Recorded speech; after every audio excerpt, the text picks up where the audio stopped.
Yo, what's going on, everybody? Thank you guys so much for tuning in to today's edition of the Jets Report by Chat Sports. My name is Patrick Siepman, and coming up on today's show, we'll be diving into ESPN's latest 2026 NFL mock draft, and they had the Jets trading up to the number one overall selection. So, could they be potentially leaking the Jets' draft plans here on today's show? Well, we're going to talk about it. And let's start off with Matt Miller here discussing what it would take for the Jets to trade up to number one with the Titans. Staying armed with 2 first-round picks and an additional second-round pick in 2026, thanks to the deadline trades of cornerback Sauce Gardner and defensive tackle Quinnen Williams. The Jets are moving up to Tennessee's spot at the number one pick in this mock draft. Since the Titans used their 2025 number one pick on quarterback Cam Ward, they could be persuaded to move down and accumulate draft capital to build around their young quarterback. In this deal, the Jets would send both of their first-round picks, number 28 and number 4. This is where just the Colts and Jets are slotted right now. And their 2027 second-round pick to the Titans for the top selection. And, it does sound like a lot on paper to only be moving up 3 picks. He's giving up 2 first-rounders and a second-round pick. But that's fair trade value to go land the number one overall selection. You're going to have to probably attach another first-round pick, even if you're at pick number 3. But right now with the Jets slated to have the 4th overall pick, you're going to have to send 4, 28, and a future second-round pick to land the number one selection. I'll ask you guys this. Would you accept this trade? Give me an A for accept or give me a D for decline. If there's a quarterback you love enough, would you trade up to number one and attach an extra first and a 2027 second-round pick? Give me an A for accept or give me a D for decline. No, I'm doing this deal in a heartbeat. If you love one of the quarterbacks, because that's the biggest question mark. Because if you don't love any of the quarterbacks, okay, cool. Sit at where you're at, build a good team, and then you try to go get that quarterback the following offseason. But this is also fair trade value. Now, I do think there's a chance that the Colts pick ends up being closer to 20 compared to 32. So let's just say if this is, Jets have the 3rd pick and the Colts have the 22nd pick, I think you could just attach both those first to land the number one overall selection. Wouldn't even have to include an extra second-round pick there. But if that's the trade where Jets are 4, Colts are at 28, I think this is fair trade value to go up and select.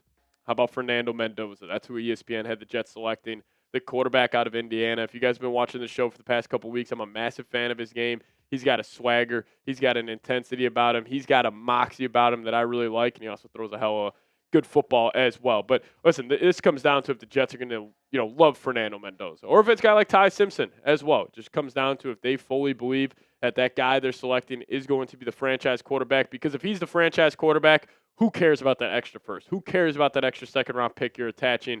When you get that quarterback right, it makes everything else, all those other problems, it's kind of get swept under the rug a little bit. But Matt Miller said this to say on the Jets drafting Fernando Mendoza, saying general manager Darren Mougey didn't load up on draft capital by trading away Gardner and Williams to watch teams pick quarterbacks ahead of him. So I had the Jets aggressively move up for Mendoza, a pocket passer with great touch and timing who can carve up a defense with surgical accuracy while providing enough mobility to execute on the move. Mendoza might not be in the Caleb Williams class in terms of top quarterback prospects over the past 5 years, but he's the best in this class, and the Jets have to take a swing at the position. Justin Fields was just benched, and Tyrod Taylor isn't the long-term answer. Mendoza's 30 touchdown passes to 5 interceptions shows how careful he is with the football. And, I'm a massive fan of Mendoza. He's just a dog, and he does make some big-time throws, but he is one of those guys where I just feel like he's always going to make the right read. He's always going to take what the defense is giving to him, and I think that archetype of quarterback is what Darren Mougey and Tanner Engstrad would like in terms of a guy they want to run the offense. Kind of similar to Jared Goff, got more mobility than Goff, doesn't necessarily have as big of an arm as Goff has. I think people kind of sleep on how big Goff's arm was coming out of college. But Mendoza, he is surgical, and what I love, his turnover-worthy play percentage this year is only at 1.8%. And his big-time throw percentage isn't like, top 20, 30 in the country, but it's still top 50 at 5.3%. And his ADOT, 9.2 average yards per target there. And then also his adjusted completion percentage at 80.4. And his average time to throw, 2.62. So he's getting the ball out quick, and he's making accurate reads when he is doing that. So I'll ask you guys this. What say you? Would you draft Fernando Mendoza? Give me a Y for yes. Give me an N for no down below in the comment section. Now, coming up, I do want to explain to you guys why I don't really feel like this is too likely in terms of the Jets trading up for the quarterback. So I'll share with you guys my thoughts on that in a second. But today's episode is brought to you guys by Prize Picks. The hard-hitting football action is even better with Prize Picks. The weather might be changing, but the feeling of being right never gets old.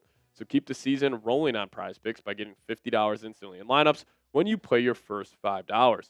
Now, PrizePicks is the only app right now that offers stacks, meaning you can pick up to the same player up to 3 times in the same lineup. If you guys want to pick more on Josh Allen's pass yards, rush yards, and touchdowns, now you can pick all of them in the same lineup only on PrizePicks.